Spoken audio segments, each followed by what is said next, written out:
¿Esta casa de qué año es, Jorge? Es del año más o menos 1927, entiendo yo. Pero nosotros la adquirimos en 1988. ¿Y siempre la tuvieron como doyo o la habitaron en el... No, desde que la compramos, mi familia, mi padre, la compramos estrictamente para destinarla para el aikido. O sea, fue especialmente no construida, sino habitada, comprada. Comprada y adquirida para hacer dojo. Esta era una casa antigua, incluso que seguía para allá. Era una casa de campo antigua, con doble piso y con un pasillo muy hermoso, con estas mismas baldosas que seguían por el pasillo, y con doble habitación arriba en segundo piso y primer piso. Y todo eso se demolió finalmente para dedicarle un gimnasio que insertamos adentro. Vamos a verlo. Por supuesto, adelante. Por favor. Jorge, esto parte de tu historia, más bien dicho, parte a principios de los 70, cuando hay bastante efervescencia política. Gente que favorece el gobierno de Allende, gente que es detractora, hasta lo mismo en este caso. Pero tu historia parte por ahí, hay un hecho que a ti te marca. Sí, efectivamente, hay un hecho que me marca que, bueno, en búsqueda un poco de los elementos que nos den seguridad y yo poder defender a mi familia, ya que en un momento dado tuve un episodio en el cual vi a mi madre teniendo que defenderse con una silla prácticamente de personas que la iban a atacar, lo cual me marcó, y este episodio me recuerdo muy bien que fueron personas que trataron de incluso agredir a mi mascota, a un perrito que yo tenía. Entonces, bueno, todo eso me dejó como un niño de 9 años, digamos, con un sabor no muy agradable, y yo dije, no, esto no puede ocurrir, que yo no haga nada por mi mascota, por mi familia. Sentiste impotencia no poder defender. Exacto. ¿Y ahí partes con qué acá en Chile? Bueno, no, en Chile no. En Chile partí conociendo algo de karate, que mi padre también tenía algún conocimiento de unas escuelas que habían por ahí, por Almirante La Torre. Sin embargo, no nos dejó conforme eso, y cuando llegamos a Bélgica lo primero que hicimos fue incursionar en distintas disciplinas marciales que habían más variantes. Entonces ahí estaba, por ejemplo, karate, estaba judo, aikido. Entonces yo me incliné mucho por el judo y el aikido. Ahora, el viaje a Bélgica, ¿qué obedece? El viaje a Bélgica obedece de que mi padre aprovecha ese momento que había tanta convulsión en Chile. Él decide ir a terminar su doctorado. Él había empezado su doctorado en Ciencias Matemáticas en la Universidad de Leuven en 1968 al 70. Y no habiendo terminado su tesis, tuvimos que volver por un tema familiar y quedó pendiente su tesis. Sin embargo, cuando decidimos, la mamá le sugiere al papá que en el fondo sería buen momento para ir a retomar esos estudios. Y en 1973 decidimos ir a terminar su tesis, esta vez a una ciudad que era una ciudad hermana de Leuven, que es Louvain-la-Neuve, en la Nueva Lovaina, una ciudad estudiantil construida para los estudiantes.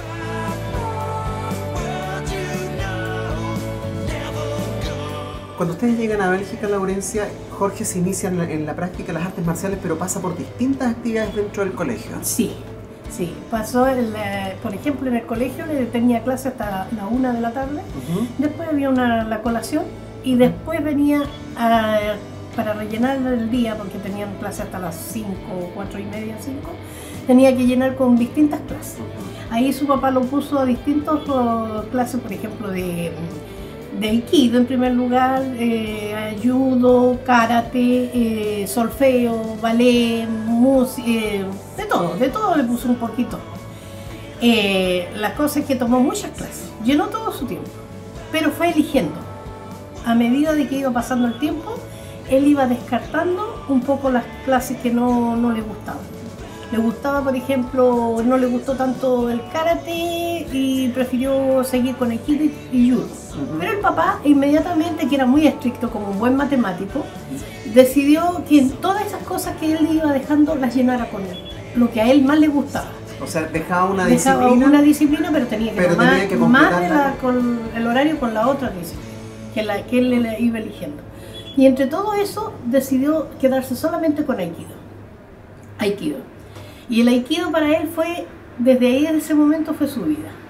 Había en la misma ciudad distintos colegios, había el Collège du Bureau, y en el Collège du Bureau yo me encuentro con Madame Nicole Gonz, que es una apoderada de un obviamente un compañero de curso mío, Marc Gonza, y ella daba un curso casualmente de Aikido para niños entre 5 y 12 años.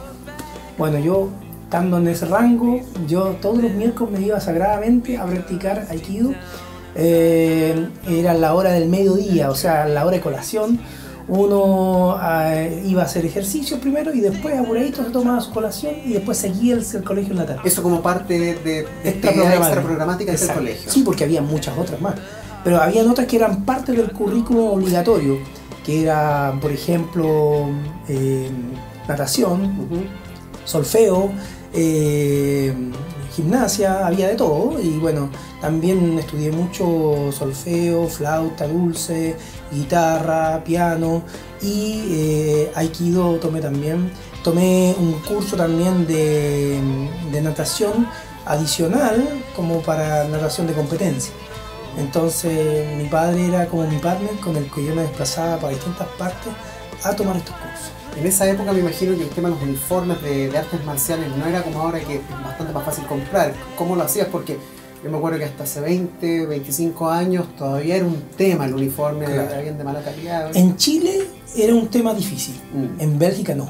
En Bélgica todas las artes marciales, hay un mundo en torno a las artes marciales, hay un mundo en cuanto a los elementos que se pueden conseguir allá, así que allá no era ese el tema, pero acá en Chile efectivamente cuando volvimos en el año 76 fue mi madre que tuvo que informarse, impregnarse de cómo construir estos elementos para el Aikido, un keikogi blanco, la hakama que tiene sus pliegues, etcétera, que tiene todo su ritual, digamos, dentro de la confección.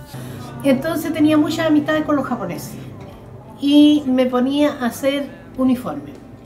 Como a Jorge le gustó el Aikido, le hice el uniforme de kimono, le hice el keikogi, le hice la kama, le empecé a hacer obi, empecé a hacer todo. Hasta todo empecé a hacer con él.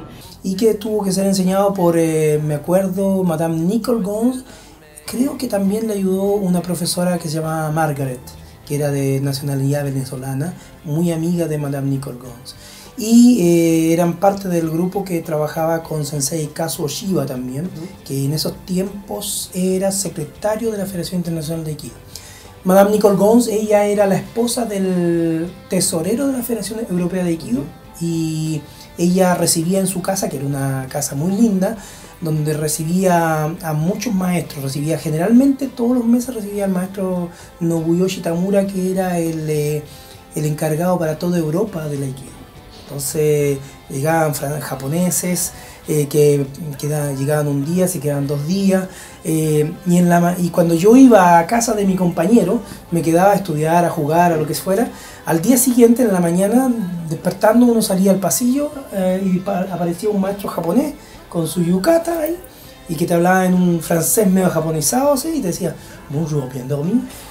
Entonces era bien especial, fue, digamos, mis primeras aproximaciones a la cultura japonesa, con maestros muy, ¿cómo se podría decir?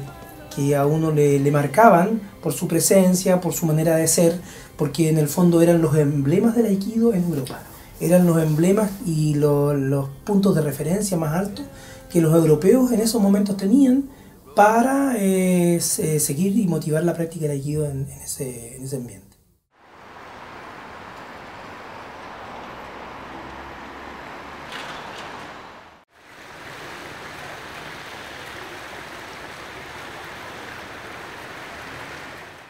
Y cuando llegas a Chile son 76 aproximadamente, ¿cierto? 76, claro. ¿Qué edad tenías en ese momento, Jorge? En ese año tenía 12 años, porque era agosto que volvimos y yo cumplo en octubre, por lo tanto tenía 12 años. Y con 12 años efectivamente empecé a hacer clases para... Ese punto, mira, es importante porque tú llegas con 12 años, el Aikido no está en Chile, no está instalado. No. Entonces estaba como todo dado para que dejaras todo dado, dijiste, y haber dicho, sabes que esto fue una experiencia muy bonita que tuve fuera, y a partir de ahora tendré que buscar en qué cosa me acomodo. Sin embargo, eso no pasó, te mantuviste férreo. O sea, nos mantuvimos férreos. Mi padre era el más preocupado de que yo tuviera alguien más que me pudiera seguir enseñando Aikido. Buscamos y efectivamente no encontramos un profesor con las cualidades de transmisión y con las cualidades, digamos, de pedagogo de Madame Nicole Gons. Sin embargo, Madame Nicole Gons me preparó a mí como para que yo supiera conocer la rutina básica, y más que básica, de cómo se transmite el Aikido. O sea, yo me sabía una preparación de 45 minutos para un niño de 12 años, 45 minutos de preparación, todos los Aikitaiso, todos los Yumbidosa, yo me los sabía de memoria. Y más las técnicas de hasta cuarto o tercer Kyu, las conocía perfectamente. Sabía de lo que tenía que transmitir. Yo sabía dirigir una clase. Con 12 años. Con 12 años. Y en ese momento... Porque yo le hacía clase a mis compañeros en Nova Lanal.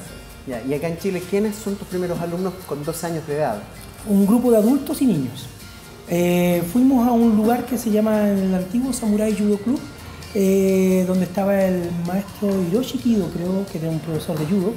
Y ahí había un grupo de judokas que tenía interés en Aikido. Y finalmente me pidieron que hiciera unas cuantas clases ahí, para adultos y para niños, porque yo andaba siempre con mis primos, Nelson, que tú lo conoces también.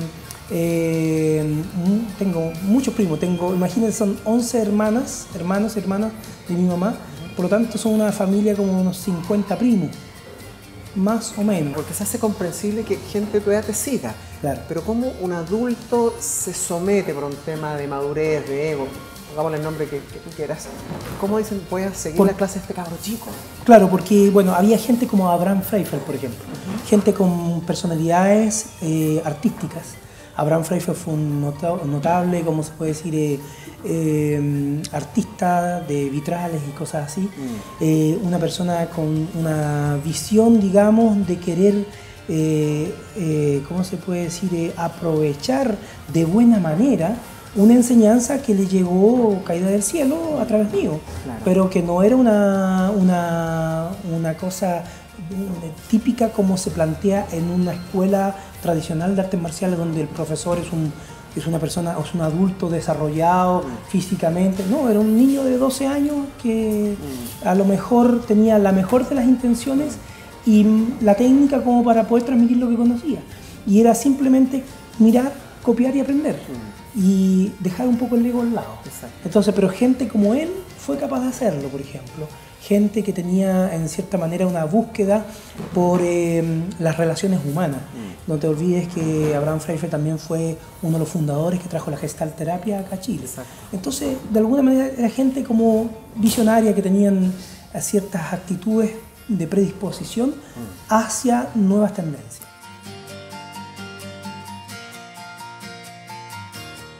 Metiéndonos más en el tema de las sutilezas que hablabas delante, esa sensibilidad, ¿qué es lo que busca el aikidoka, el estudiante de aikido? ¿Qué es lo que busca más allá del tema de la defensa, que es como lo básico en cualquier arte marcial?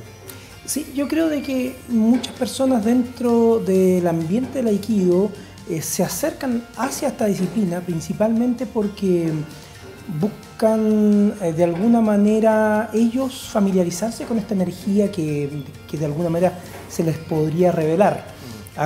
Muchas personas llegan con algunas interrogantes, preguntando acerca de qué es lo que es el ki, qué es la energía. Y la aproximación del aikido es una aproximación muy natural. Comienza a través de la iniciación corporal, conociendo más tus potencialidades corporales. Posteriormente, tus capacidades de permanecer relajado ante el desafío de distinto tipo. Posteriormente, eso va como cambiando en el tiempo y la persona va viendo que no es ni tan, ¿cómo se puede decir? Que tiene condiciones para ciertas cosas, y como hay otras que a lo mejor no las tenía, ¿me entiendes? Entonces se va descubriendo poco a poco.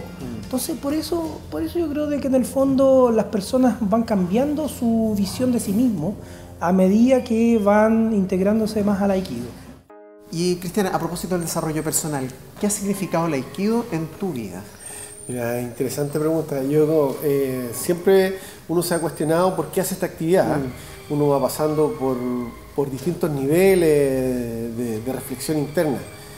Para mí ha sido un regalo. Yo creo que eso es como siempre lo he querido gratificar definir con ese nombre. Es un regalo y me ha servido para poder ver el mundo con una mirada que quizás no siempre es compartida por otras personas. El hecho de aprender de que no siempre hay una competencia por medio para poder crecer, eso ha sido como muy importante para mí. El desarrollo humano, el poder compartir con más personas. El Aikido tiene la particularidad de que no hay ningún tipo de distinción, ¿ya? Acá lo mismo si es grande, si es chico, si es hombre, mujer, qué religión, cuál es su pensamiento político, a nadie se le pregunta nada. Entonces, para mí ha sido un mundo de encuentro muy importante. Creo que esa es como una forma, para mí, muy importante de ver la vida. Hablas también del fenómeno de la no competición. En el Aikido no hay competencia. No hay competencia. Yo creo que ese es el desafío. En cualquier actividad humana, a nosotros nos miden por cómo nos desempeñamos en relación al resto. Acá es muy difícil porque tú puedes decir, yo soy tan bueno como yo creo que soy bueno. Y las personas realmente me están ayudando a mí a poder descubrir mi nivel. Y es un desafío porque en otra actividad es muy difícil encontrarlo. Generalmente siempre tenemos un referente a quien yo puedo ser mejor que él, más que él, menos que él, qué tan lejos de otra persona. En cambio en el Aikido es muy difícil, es un desafío personal. Y también la práctica se hace con otra persona, por lo tanto de alguna manera uno para crecer depende del otro. Sí, y lo bueno de esto es que tú a veces haces la técnica, eres el vencedor y a veces eres el vencido. O sea, no existe un Aikido que tú puedas desarrollar que siempre estés ganando en la práctica. Tienes que aprender a ganar y a perder. Y eso para mí es muy interesante porque en la vida se gana y se pierde. Nadie puede ganar siempre. Tenemos que estar preparados a perder. Nosotros lo entrenamos todos los días. La vida misma. La vida misma.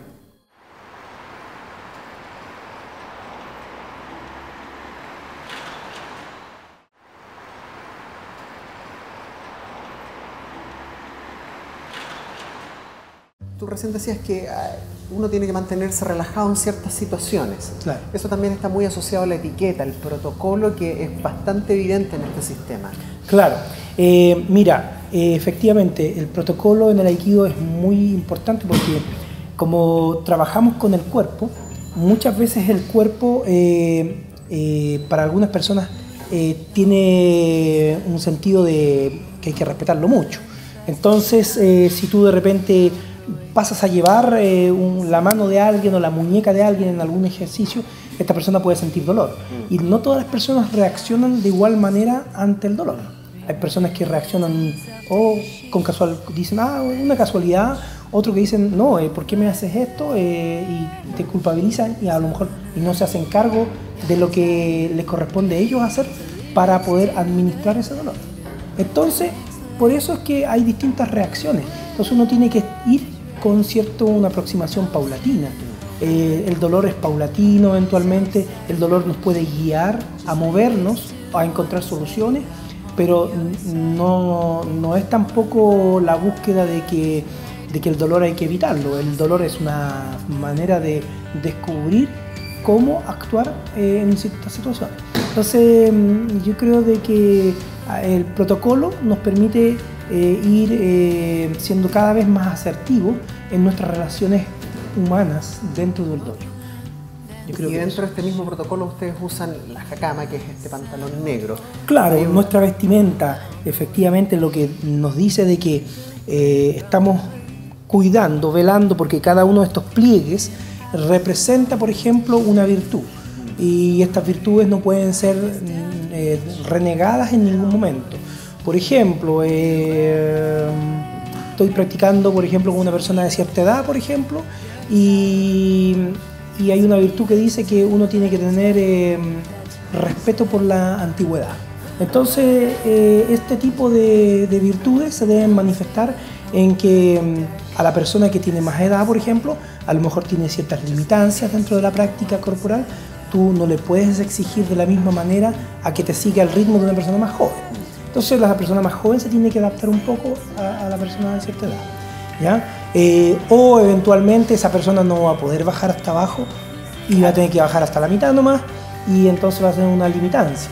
Sin embargo, esa limitancia es asumida con benevolencia, es asumida como entendiendo que así es la vida, entendiendo que la vida nos enseña justamente a ser dúctiles.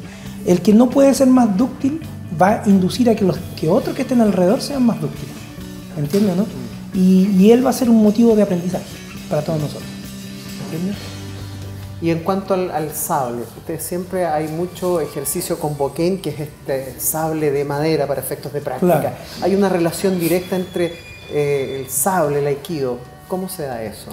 Mira, yo creo de que la esgrima del sable es una permanente motivo como de inspiración de los movimientos de aikido.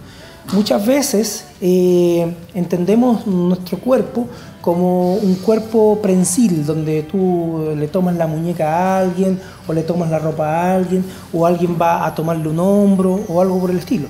Sin embargo, muchas veces nuestra acción dentro del aikido tiene que ver con la esgrima del sable y con que nosotros, por ejemplo, si alguien nos toma la mano, por ejemplo, si tú me tomas esta muñeca aquí, lo que yo voy a hacer principalmente es no pensar en la resistencia que tu agarre produce, sino que voy a pensar en la emanación de mi brazo y que va a pasar a llevar tu gesto. ¿Entiendes? Entonces, ese tipo de, digamos, de concepción dentro de la disciplina marcial va enriqueciendo la transmisión y va dándole un valor agregado. Por ejemplo, en muchas ocasiones hay movimientos que se limitan hasta cierto punto, pero no se siguen más allá del alcance natural de los brazos.